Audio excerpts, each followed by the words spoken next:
aujourd'hui je vous retrouve dans cette nouvelle vidéo, j'espère que vous allez bien. Alors déjà d'une, vous voyez que j'ai un micro-cravate désormais, donc j'espère que la qualité du son sera meilleure au niveau des intros, puisqu'il faut savoir que ça fait un petit moment déjà que je tourne les vidéos avec une voix off, donc avec le micro-cravate que vous avez là. Du coup, d'où les dernières vidéos, il y a eu un son un peu de meilleure qualité. Deuxième chose, vous voyez le fond là derrière? C'est juste, voilà, vite fait, que j'ai fait ça. C'était un choix de vous mettre un peu dans l'univers de Noël. Et oui, le mode Noël pour moi est enclenché depuis un bon moment, puisque voilà, le tutoriel que je vais vous présenter aujourd'hui a mis un certain temps à tourner. Ça a mis environ 4-5 jours de tournage quand même. Donc ça prend quand même pas mal de temps, d'où j'ai eu aussi des problèmes avec cette vidéo là. Mais tout est réglé aujourd'hui et maintenant je vais pouvoir vous la présenter. Donc je suis super content de ce projet là, puisque c'était un projet qui n'était pas du tout facile à faire, puisque c'était un calendrier de l'Avent fait soi-même. Donc vraiment un calendrier qu'on personnalise comme on en a envie. Voilà. Donc c'est un regroupement entre du DIY et de la couture, donc un peu de scrap, parce que j'utilise des feuilles de scrap.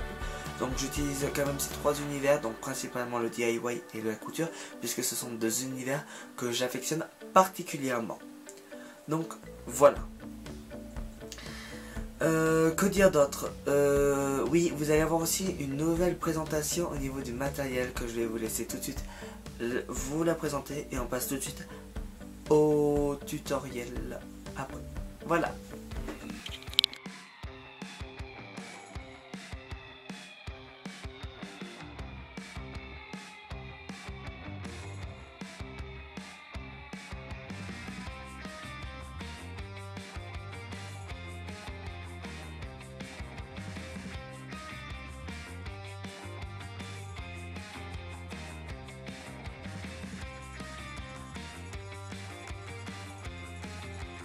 Pour la première étape, on va venir prendre tous nos rubans et on va brûler un par un pour éviter qu'ils se défassent.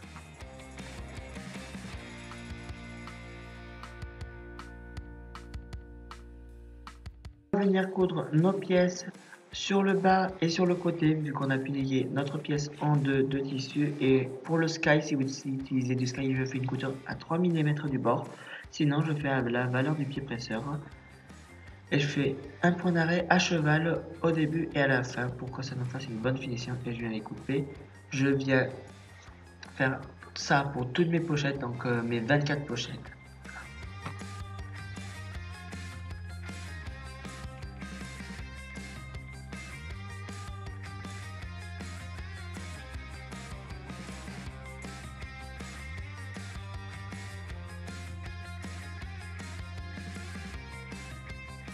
J'ai oublié de prendre en vidéo, mais j'ai fait un ourlet en haut d'environ 1 cm à 2 cm d'ourlet pour passer mon ruban par la suite.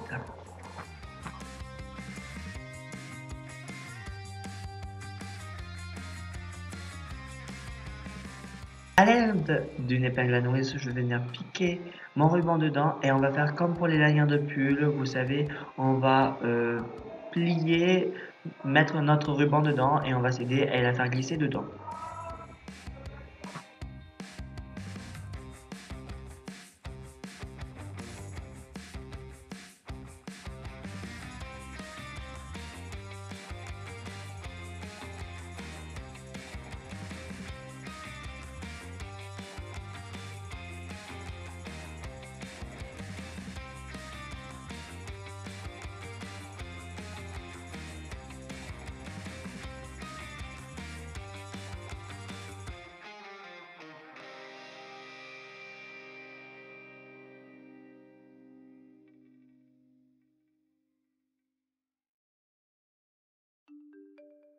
Une fois qu'on a passé les rubans de chaque extrémité, je vais venir faire un nœud au bout pour fermer, pour tirer notre pochette et du coup, ça sera fermable, nos pochettes.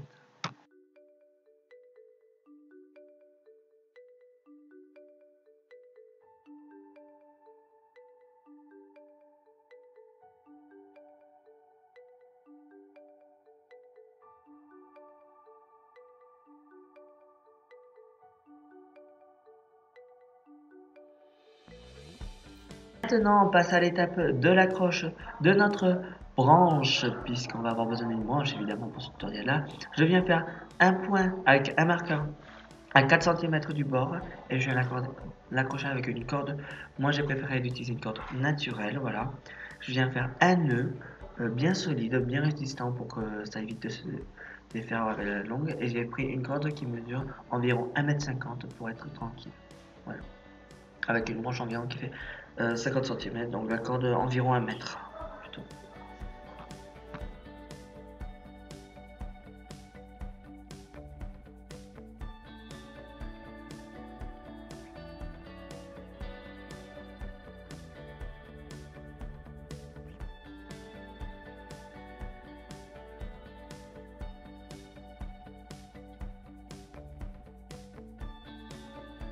Je suis venu prendre des morceaux de papier et j'ai marqué avec mes feutres de couleur dorée les numéros. Maintenant, l'étape finale, je vais venir percer tous mes papiers avec une perforatrice et je vais prendre du fil et je vais les accrocher pochette par pochette en intervertissant les différentes couleurs que j'ai utilisées et en les accrochant à différentes hauteurs sur ma branche en bois.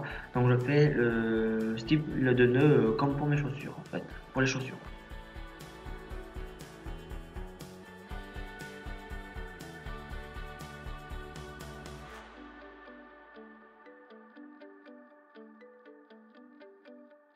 Maintenant, il est l'heure de mettre les récompenses dedans, donc j'appelle ça récompense, donc les surprises, donc on peut mettre des bonbons, de la Fimo, etc. donc tout type. J'espère que ce tutoriel là vous aura plu, en mélange couture et DIY à la fois, donc c'est un projet que j'adore, et vraiment, n'hésitez surtout pas à utiliser le hashtag MadeInAndNoël pour me montrer vos créations sur Instagram, j'irai les voir et les liker évidemment. De DIY vous a plu.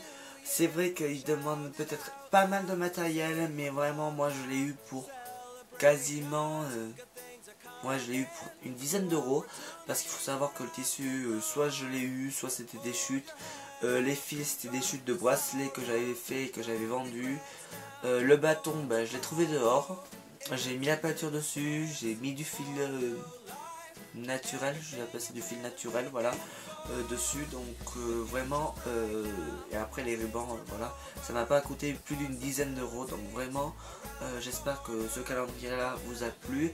Après c'est un calendrier qu'on peut personnaliser comme on veut, on peut très bien mettre des sucreries dedans, comme du salé, ou encore de la Fimo, ou des petits bibelots, des petits jouets, c'est vraiment nous qui personnalisons comme on a envie de mettre la surprise dedans. Donc j'espère que ce projet là de DIY, couture, scrap un peu vous a plu, et moi je vous retrouve très prochainement pour une nouvelle vidéo. Et n'oubliez pas qu'avec le hashtag MadeInAnd_Noël sur Instagram, vous allez pouvoir montrer vos réalisations, comme ça j'irai les voir et voilà. Ça me fera très plaisir de voir vos créations avec l'inspiration que je vous ai donnée avec cette vidéo là. Voilà, j'espère que cette vidéo là vous aura plu, et moi je vous retrouve très prochainement pour une nouvelle vidéo. Bisous.